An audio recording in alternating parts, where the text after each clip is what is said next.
25강 수업을 시작하겠습니다. 25강 수업은요, 102페이지부터 진행이 되는데요.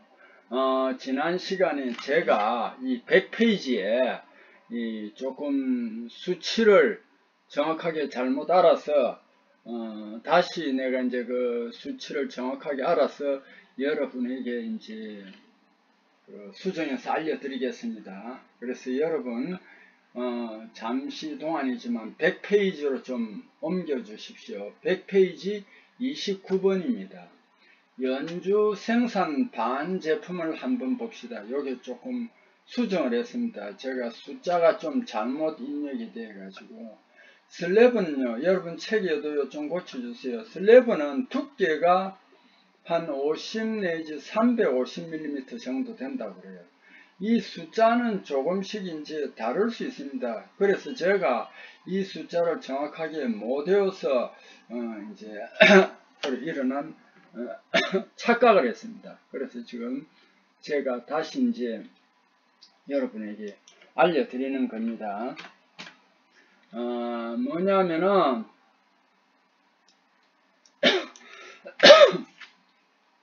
슬랩은 두께가 말이죠. 50에서 350mm까지 규격이 있습니다. 그리고 폭, W는 폭입니다. 폭이 350에서 2000mm입니다. 폭이 좀 넓어요. 두께가 좀 폭에 비해서 작습니다. 그 다음에 길이는요, 좀 긴데 1 내지 12m 정도 됩니다. 그 다음에 볼륨입니다. 그 다음에 큰 것이 이제 볼륨인데요. 볼륨은요, 볼륨은, 자, 요 꼭 좀 알아두세요. 볼륨은, 정방형입니다. 쉽게 말하면은, 뭐, 사각형 비슷하게 되어 있는데, 좀 길쭉합니다. 한 변은 130 내지 430, 여기 가로, 세로가 요 규격이 비슷합니다. 그래서 요거는 슬랩 두께보다는 크죠. 그런데 폭은 이제 작지요. 자, 그런데 이 볼륨은 길이가 1에서 6m입니다. 빌릿, 소강편이라고 하는데 한 변이 이제 60 내지 160mm입니다. 그래서 이거는 볼륨과 비슷하게 생겼는데 볼륨보다 더 작아요. 길이는 이제 그 대신 1 내지 9m가 됩니다. 요 세 종류가 있습니다. 연주 생산 반제품은 대표적입니다. 자, 지난 시간에 이 부분 숫자를 제가 잘못 알아서 여러분에게 혼선을 일으킨 것 같습니다. 죄송합니다. 자, 그러면은 25강 102페이지로 넘어가겠습니다. 자, 25강입니다. 102페이지입니다.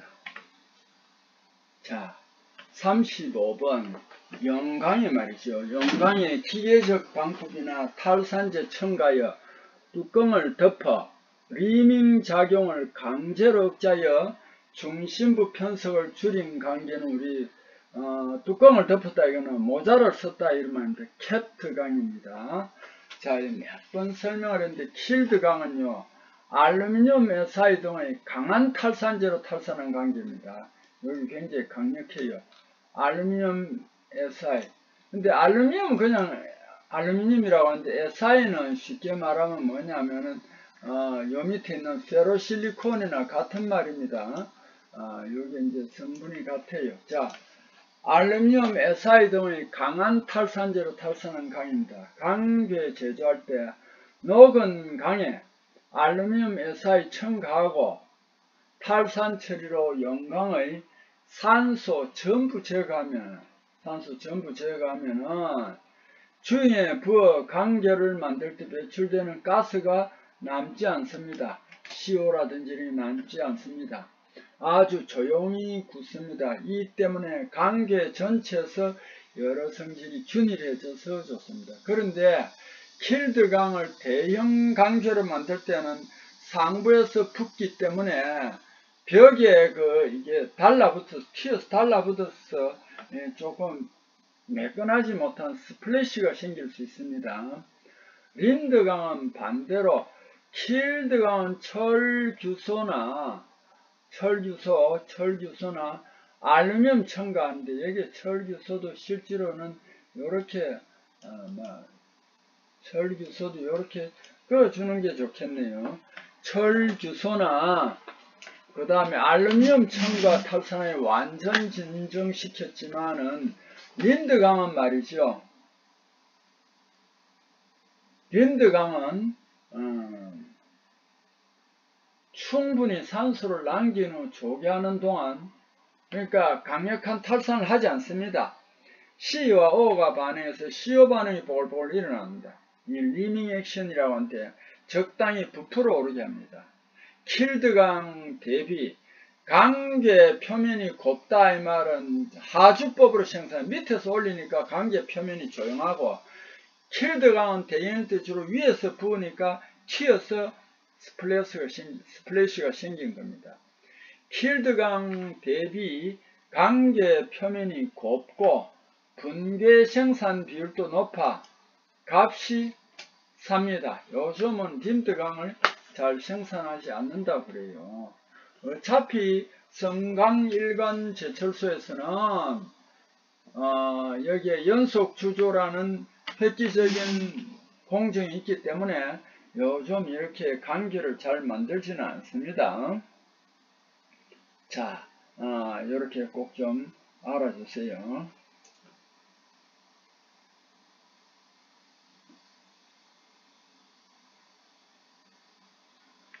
자,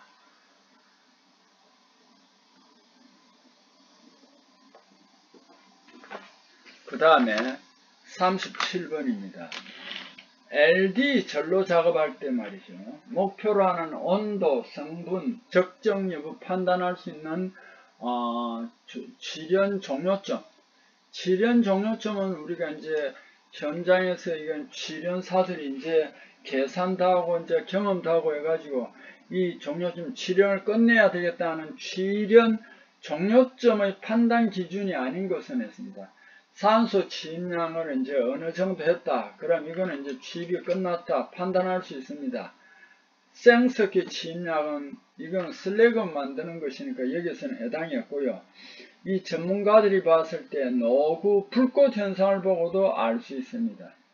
그 다음 취련 시간 이런 것 등이 판단 기준입니다. 이거 몇 번 했습니다만은 종료 시점 파악하기 위한 판정 기준 몇 가지를 적으라 이러면 여러분 어떻게 적어야 되겠습니까? 실기로 노구에서의 불꽃 현상, 산소 사용량, 취련 시간 등을 판정 기준으로 합니다.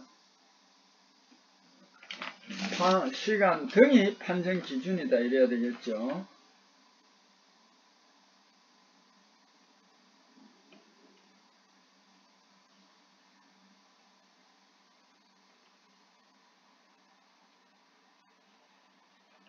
자, 여기에서는 이게 말이 이제 조금 등을 판정 기준으로 한다 이래야 되고 여기서는 등이 판정 기준이다. 이게 적합하겠습니다. 전로 작업 상호관계 주 원료는 용선입니다. 전로에서는 부원료는 생석회 뭐 이런 것이고 가탄제는 분코크스 요게 거의 정확합니다. 형석은 CAF2 분자식 CAF2입니다. CAF2 슬래그 유동성 높입니다. 형석은 가장 효과적인 용재원수입니다. 935도씨 저온에서 용융하여 생석회 융점을 낮추고 유동성을 높여줍니다. 어쨌든 형석은 이렇게 유동성을 높입니다. 형석은 유동성을 높이는 가장 효과적인 방법입니다. 그 다음에 이게 들어가서 생석회 융점을 낮춰줍니다. 보통 금속을 재련하거나 녹일 때 금속에 다른 원소나 또 다른 금속에는 비금속 원소를 넣으면 용융점은 보통 낮아집니다. 그 다음에 탈황작용합니다. 그래서 형석, 이것도 실기시험에 나올 수 있습니다. 형석의 역할, 장점에 해당하는 것을 써라 하면은 유동성 높여주고 탈황작용합니다. 단점을 적으라 하면은 요거는 이제 장점 두 가지고 단점은 뭐냐면은 내화물에 악영향, 나쁜 영향을 미칩니다. 이게 단점이에요. 형석은 CaF2가 70% 이상입니다. SiO2도 한 20% 정도 되고요. 형석 입도는 보통 30 내지 50mm입니다. 형석 입도는 30 내지 50mm 정도입니다. 석회석은 CaCO3입니다. 탈인 탈황용이며 FeO, 알루미나, 마그네시아 5% 이하 함유하고 이산화규소 1% 이하 함유해야 됩니다. 자, 다음 페이지로 넘어가겠습니다. 103페이지 39번 조괴로 강괴 생성할 때 강괴에서 발생하는 비금속 개제물에 대한 설명 중 적합한 것은 비금속 개제물은 용광보다 비중이 작습니다. 금속보다는 이런 비금속 개제물이나 슬래그는 비중이 작습니다. 그래서 비금속 개제물이 주로 재료 내부에 있으면 큰 해를 끼칩니다. 그래서 이게 버블링 작업을 한다든지 해가지고 위로 뜨게 해줘야 됩니다. 왜? 비중이 가볍기 때문입니다. 비금속 개제물은 아변 중 균열의 원인이 되지 못한다가 아닙니다. 다 용광의 공기 산화에 의해서도 발생할 수 있습니다. 여기에는 뭐 산소나 수소나 이런 게 들어가면 또 비금속 개제물이 될 수 있습니다. 황이나 이런 거. 개제물은 제품 강도에는 별로 영향을 미치지 않는다. 영향을 많이 미칩니다. 비금속 개제물, 용광보다 비중 가볍습니다. 아변 중 균열 일으키며 제품 강도 저하는 경향이 있습니다. 알루미늄, 제강조업에서 실질적으로 사용되어 있는 알루미늄은 탈산제 중에서 가장 강력한 원소입니다. 이론적으로는요, 지르코늄 또한 가장 강력한 탈산제입니다. 근데 우리에게 실기나 보편적으로는 알루미늄을 많이 쓰고 지르코늄은 별로 등장을 안 하더라고요. 탈산순서, 알루미늄, 규소, 망간 이 순서입니다. 자, 탈산제 구비조건 이런 거는 실기시험에 주관식으로 꼭 나올 수 있습니다. 산소와 친화력 클 것, 용광 중 급속 용이할 것, 탈산 생성물, 부상분리가 클 것, 가격 저렴하고 소량 사용할 것, 이런 것들은 얼마든지 실기시험에서 주관식으로 물을 수 있는 겁니다. 자, 다음으로 또 넘어갑니다. 104페이지입니다. 104페이지.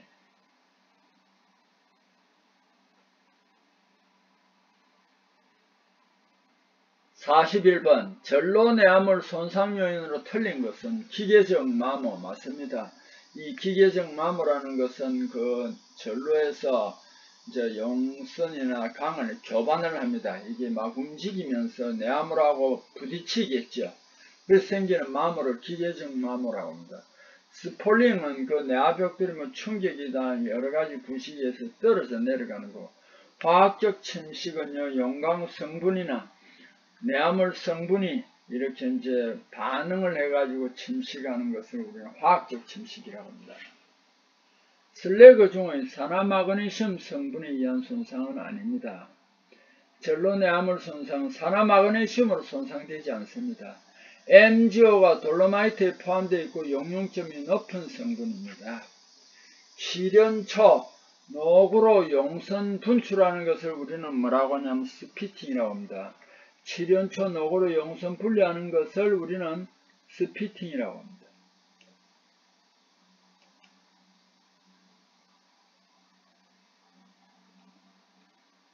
노용량 대비 용선 장입이 많고 슬래그 양이 적어. 그러니까 노용량에 비해서 용선을 너무 많이 가면 막 튀어나가겠죠. 슬래그 양이 적어 또 분출합니다. 또한 초기에 하드 블로우 지나쳐서 SiO2 기체가 발생량이 많아서 벽에 부딪히면서 달라붙은 겁니다. 스피팅 조치도 어떻게 해줘야 되느냐 하면 밀 스케일이나 형석을 투입합니다. 그걸 소프트 블로우로 방지합니다.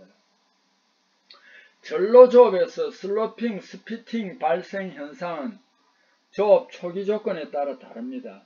하드 블로우가 높으면 스피팅, 소프트 블로우가 지나치면 슬로핑이 발생합니다.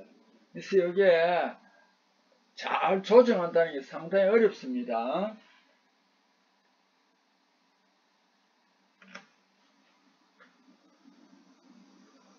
(43번) LTE 전로 공정에서 반드시 설치해야 할 설비는 산소 제조 설비가 몇 번 나왔습니다. (45번) 연주에서 반제품 슬래브 블룸 빌리 절단할 때 사용하는 가스 절단 장치에 사용하는 것은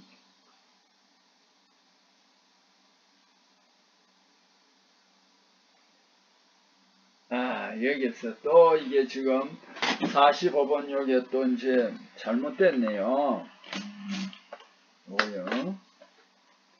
요거 아이고 큰일 날 뻔했습니다. 45번입니다. 45번.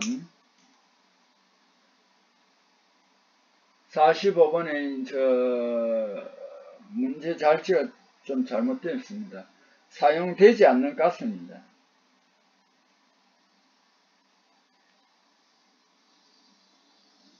이렇게 수정해 주세요. 사용되지 않는 가스라고 수정해 주세요.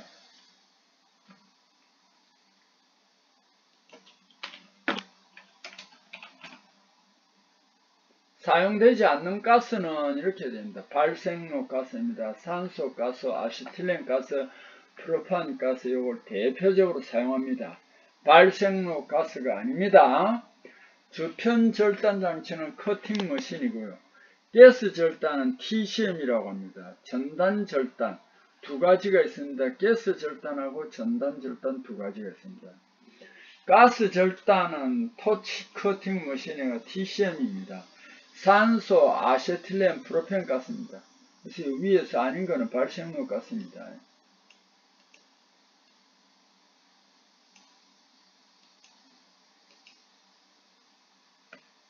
이 가스 절단은 그리고 정밀하지 않은 대형 주편 절단용입니다. 전단지 절단은 TCM보다 정밀 전단 소형 연주기입니다. 그건 날이 뾰족한 거로서 바로 절단하는 걸 말합니다. SI는 SI의 약 17배, 망간의 약 90배까지 탈산 가능한 탈산재는 알루미늄입니다. 자, 105페이지입니다. 연속 주조에 이용되는 연속 주조기 설비에 해당되지 않는 것은 주형 이송 대차는 여기에 해당되지 않습니다. 주형 주편 절단 장치, 더미바 이런 것이고 주형 이송 대차는 아닙니다. 주형 이송 대차는 여러 곳에서 쓸 수 있습니다. 꼭 연속 주조에 이용되는 연속 주조기 설비는 아닙니다. 순행 주형 간접 냉각 주형에서는 그 구리를 만드는데 그 사이에 또 냉각 수를 흘릴 수 있도록 되어 있습니다. 이것을 간접 냉각 또는 1차 냉각이라고 합니다.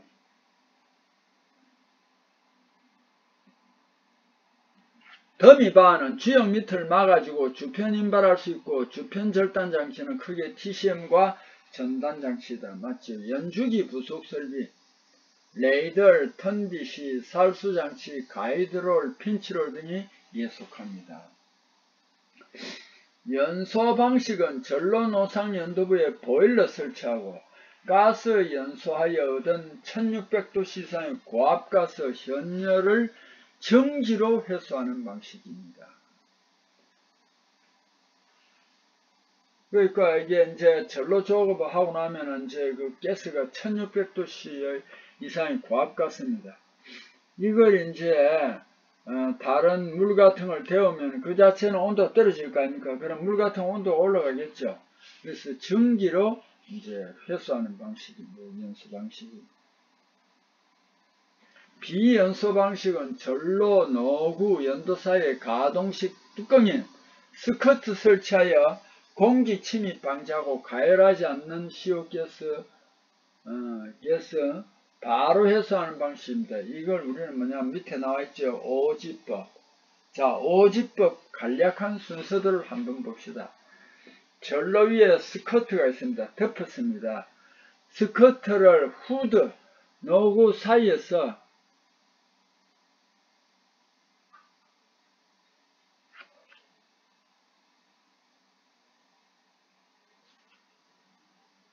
자, 이게 이 오지법은 거기에 밀폐가 됩니다. 스커트, 마치 지금 후드 밑에 스커트 치마처럼 되어 가지고 노구 사이에서 다 덮어버립니다.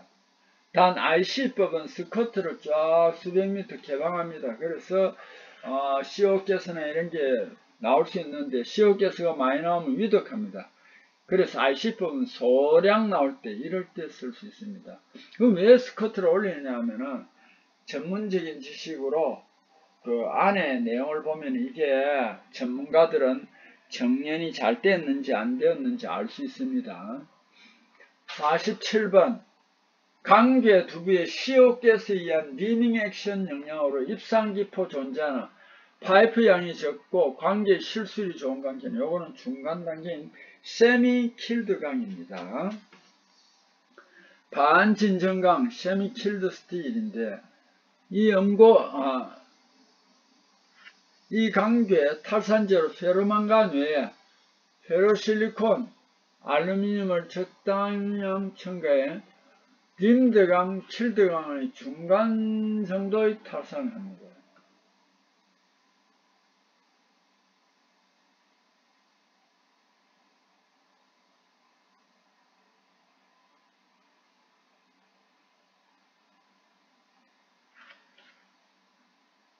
자, 이제 요거는 이해하셨죠? 자, 반진정강, 요 밑에 한번 봅시다. 세미킬드 스틸인데 이 관계 탈산제로는 페로망간 외에 페로실리콘, 알루미늄을 적당량 첨가해 림드강과 킬드강의 중간 정도에 탈산한 것입니다. 많이 이건 앞에서도 나왔습니다. 응고가 진행됨에 따라 약간의 기포를 발생시켜 응고 수축에 의한 파이프를 적게 하려고 하는 것입니다. 조개 공정에서 관계 제조할 때 적용되는 트랙 타임, 이거는 실기로도 나올 수 있습니다. 주관식. 용광을 강제 주입 완료 시간부터 균열로의 장애 완료 시간까지를 우리는 트랙 타임이란다. 요거는 실기에도 얼마든지 나올 수 있는 것이니까 여러분이 꼭 좀 신경 써서 표시를 해 주세요. 자, 여러분 이번 강의도 듣느라 고생 많았습니다. 다음 시간에 또 만나 뵙겠습니다.